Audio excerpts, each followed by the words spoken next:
আসসালামু আলাইকুম। মোস্তাফিজুর রহমান বাঁহাতি পেস বোলার। মোস্তাফিজুর রহমান গেল 4 সিজন ধরে আইপিএলে নিয়মিতভাবে খেলছেন। মোস্তাফিজুর রহমান গেল বছর চেন্নাই সুপার কিংসে দুর্দান্ত পারফর্ম করেছেন। এই বছর তিনি আইপিএলে দল পাবেন সেই ব্যাপারটা অনেকটা অনুমিত ছিল, কিন্তু আইপিএলে মোস্তাফিজুর রহমানকে কোনো ফ্র্যাঞ্চাইজি এবার নেয়ার ইচ্ছা পোষণ করে নাই। এক্ষেত্রে আসলে মূল কারণের জায়গাটা কি হতে পারে? আমার অবজারভেশনে কয়েকটা বিষয় আছে।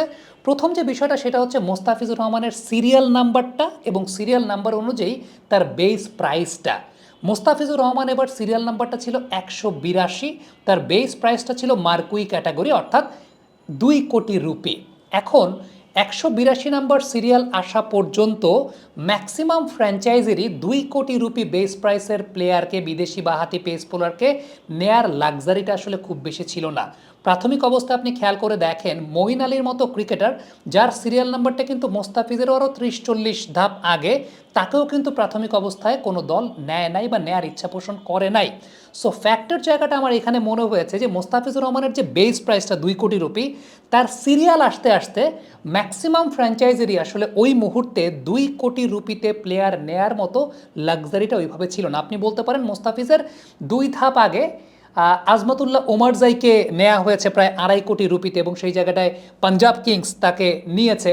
দেখেন, পাঞ্জাব এবছর রিটেন করেছিল মাত্র 2 জন ক্রিকেটারকে, এবং আজমতুল্লাহ ওমরজাই একজন অলরাউন্ডার। সো তার একটা ডিমান্ডের জায়গা, ব্যাটিং বোলিং সব কিছু মিলিয়ে তার প্রতি ইনভেস্টমেন্টের জায়গাটা থাকতে পারে। বাট যার শুধুমাত্র একটা স্কিল এবং তাকে সিরিয়াল নাম্বারটা 182 পর্যন্ত যখন এসেছে, তখন 2 কোটি রুপিতে নেবে কোনো দল, ওই লাক্সারিটা আসলে আমার কাছে মনে হয় না যে দলগুলোর ছিল।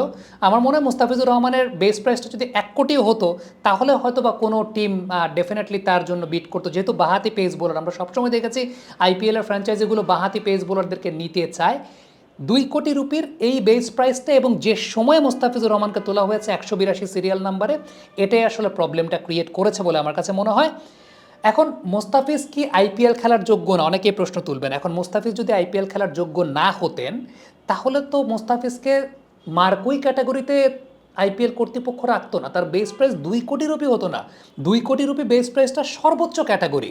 সো যেহেতু তার যোগ্যতা আছে দেখেই তাকে সর্বোচ্চ ক্যাটাগরিতে রাখা হয়েছে, কিন্তু প্রবলেমের জায়গাটা হয়েছে তার সিরিয়াল নাম্বার 182-তে আসতে আসতে যে সময়টা আসলে লেগেছে, ওই সময়টা ততক্ষণে ম্যাক্সিমাম টিমের কাছে আসলে টাকা নাই। এবং আমরা দেখেছি প্রথম দিনই মোটামুটি ম্যাক্সিমাম টিম 60-65% টাকা কিন্তু খরচ করে ফেলেছে। সো দ্বিতীয় দিনে আসলে বেস প্রাইস যে সমস্ত ক্রিকেটারের 2 কোটি রুপি, সেটা একটু ডিফিকাল্টি যদি তাদের 2 ধরনের ক্যাপাবিলিটি বা 2 ধরনের কোয়ালিটি, মানে আনলেস অর আনটিল অলরাউন্ডার ছাড়া এটা খুব ডিফিকাল্ট, বা ওই লেভেলের ব্যাটসম্যান ছাড়া। এবং সিরিয়াল নাম্বারটা আসলে এত এত পরে।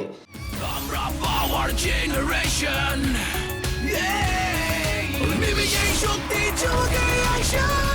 পাওয়ার চুমুকে অ্যাকশন। আপনি দেখেছেন যে পেস বোলার উমরান মালিককেও কিন্তু প্রথমে কোনো দল নেয় নাই, তার সিরিয়াল নাম্বারটা জাস্ট মোস্তাফিজের আগে। উমেশ যাদবকে কোনো দল নেয় নাই, সিরিয়াল নাম্বারটা অনেক পরে। I am pretty much sure Umran বা উমেশ যাদবদের সিরিয়ালটা যদি শুরুর দিকে থাকতো, ডেফিনেটলি তাদেরকে কোনো না কোনো টিম দল নিত। সো ফ্যাক্টরটা আসলে এই জায়গাটায় আমার কাছে মনে হয় কাজ করেছে। এখন সেকেন্ড ফ্যাক্টর যেটা নন টেকনিক্যাল পার্ট, গেল বছর মোস্তাফিজুর রহমানকে আইপিএলের মাঝপথে ফিরিয়ে নিয়ে গিয়ে বাংলাদেশে জিম্বাবুয়ের সঙ্গে সিরিজ খেলানো হয়েছে, এটাও কিন্তু আমরা দেখেছি। এর আগে বাংলাদেশের প্লেয়ারদের এনওসি নিয়ে কিন্তু বাংলাদেশ ক্রিকেট বোর্ড বেশ কিছু ঘটনা ঘটিয়েছে।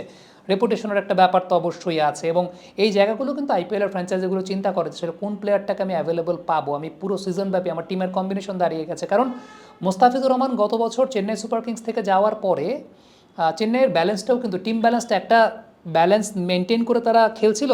হঠাৎ করে মোস্তাফিজ চলে যাওয়ার পরে কিন্তু একটা টিম ব্যালেন্সও নষ্ট হয়ে গেছে। সো এগুলো কিন্তু অনেক বড় ফ্যাক্টর আমার কাছে মনে হয়েছে, এই সব কিছুর কম্বিনেশন। তারপরও মোস্তাফিজের আইপিএলে দল পাওয়ার কথা আসলে, কারণ ওই যে টাইমটাতে মোস্তাফিজুর রহমানকে নিলামে তোলা হয়েছে, ওই অনুযায়ী তার যে বেস প্রাইস, এটাই আমার কাছে মনে হয় যে প্রবলেমটা ক্রিয়েট করেছে। কমেন্ট বক্সে আপনাদের মন্তব্য মতামত জানতে চাই।